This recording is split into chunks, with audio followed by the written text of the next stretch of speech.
أعوذ بالله من الشيطان الرجيم.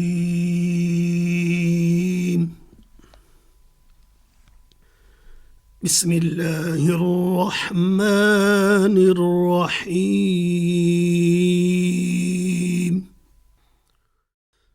ودوا لو تكفرون كما كفروا فتكونون سواء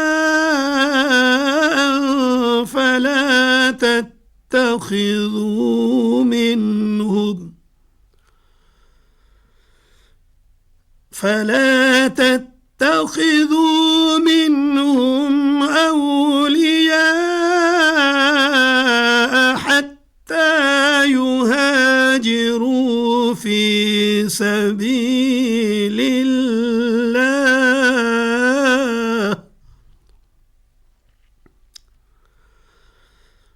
فإن تولوا فخذوهم واقتلوهم حيث وجدتموهم، ولا تتخذوا منهم وليا ولا نصيرا،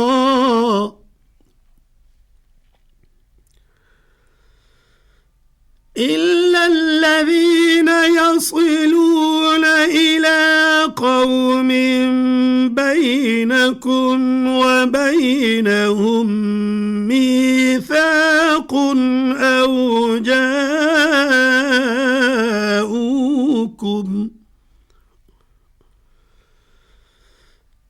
أو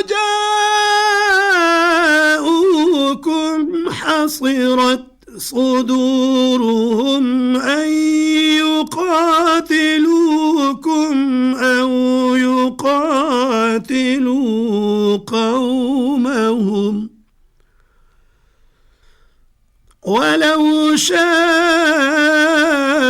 الله لسلطهم عليكم فلقاتلوكم،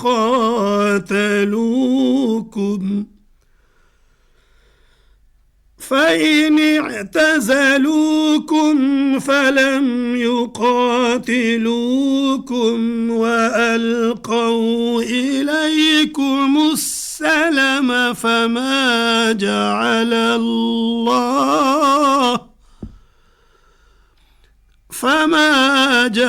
الله لكم عليهم سبيلا.